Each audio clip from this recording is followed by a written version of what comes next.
Merhaba arkadaşlar, İlkokul Etkinlikleri kanalındasınız. Ben Hamit Öğretmen. Bugün sizlerle hemen burada görmüş olduğunuz harika uçan uçağı yapmaya çalışacağız.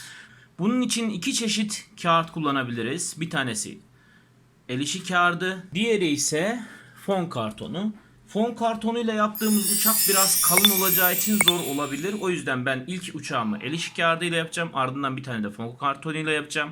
Sizler de benimle birlikte hazırsanız uçağımızı yapalım. Öncelikle hemen uçağımızı, kartonumuzu veya kağıdımızı izlerini belirterek başlayacağız. Önce dikdörtgen şeklindeki kağıdımızı tam üst üste getirerek ortadan iz bırakarak, bakın tam ortadan olması önemli, katlıyoruz. Açıyoruz. Ardından katladığımız yerde hemen şöyle bir iz oluşacak. Ardından hemen arkasını çevirip bir parmak boyutunda bir iz daha oluşturacağız. Bakın hemen hemen şöyle bir parmak olması bizim için yeterli olacaktır. Bakın burada da buranın tam kat izinin üzerine gelmesine dikkat etmeniz gerekiyor. Tam bir parmaklık izimizi oluşturduk ve ardından hemen uçağımızı yapacağımız kağıdımızı geri çevirdik. Ardından hemen uçağımızı normal uçak yaparken katladığımız gibi şu izden katlıyoruz. Burada da bakın bu izi çok geçmeden katlamak önemli. Doğru bir şekilde katlarsak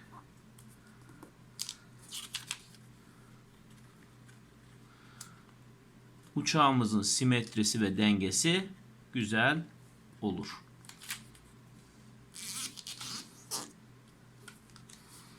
Evet, katlarımızı yaptık. Bu katımızı da yaptık. Şimdi sıradaki işimiz, hemen bakıyoruz. Burayı alıp aşağıya çevirmek olacak. Yine aynı şekilde tam şu noktayı, orta noktamızı denk getirmeye dikkat ediyoruz.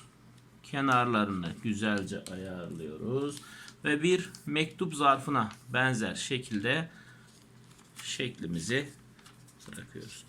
Bakın şurası tam oturmadığı için birazcık kat sıkıntı oldu. Onu tekrar düzeltiyorum ve katlıyorum. Şimdi bu ucunu kağıdımızın alıyoruz. Tam üst noktaya gelecek şekilde katlıyoruz ve kat izimizi bırakıyoruz.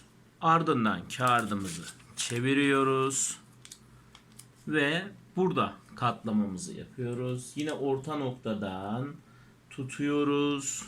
Burayı buraya tam olarak katlıyoruz. Aynı işlemi diğer tarafında yapıyoruz.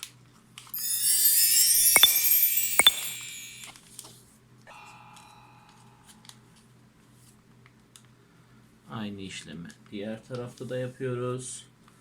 Ve bu sadece buradaki izi kullanacağız.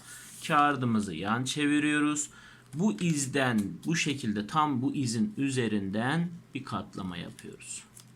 Bakın izimiz tam denk gelecek şekilde ayarladıktan sonra şu kenarlarını yapıp bastırıyoruz. Aynı işlemi diğer kanat içinde yapıyoruz. Yine burada izimizi kullanıyoruz. Kanadımızı getiriyoruz. Ve şimdi tekrardan katlamamızı yapıyoruz. Bakın şu şekilde güzel bir görüntü oluştu. Şimdi burayı çevirdiğimizde bakın bu şekilde şurada bir açıklık olduğunu göreceksiniz. Bu açıklığın şurasında da bir cep olduğunu göreceksiniz. Bu kağıdı şu cebin içerisine çok dikkatli bir şekilde şöyle kıvırarak sokmanız gerekiyor.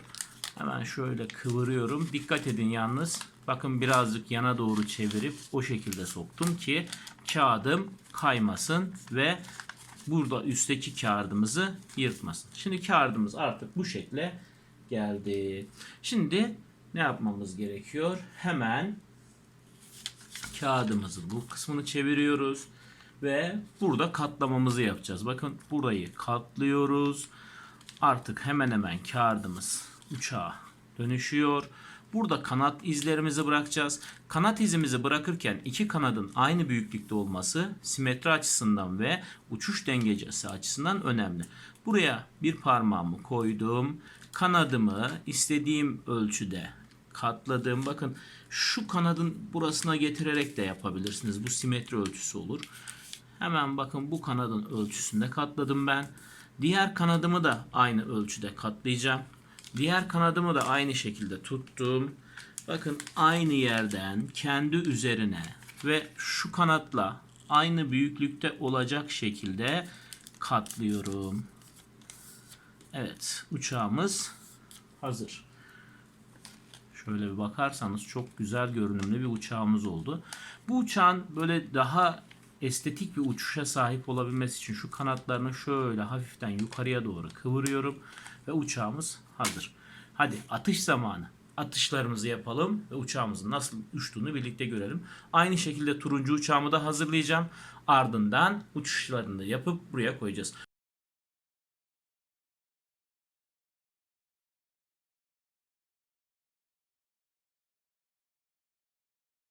Umarım videomuzu beğenmişsinizdir. Videomuzu beğendiyseniz aşağıdan beğen butonuna tıklamayı, kanalımıza hala abone olmadıysanız kanalımıza aşağıdan sağdan abone olmayı ve bildirimleri açarak yeni videolardan haberdar olmayı unutmayın. Bir sonraki videomuzda görüşmek üzere. Hoşça kalın.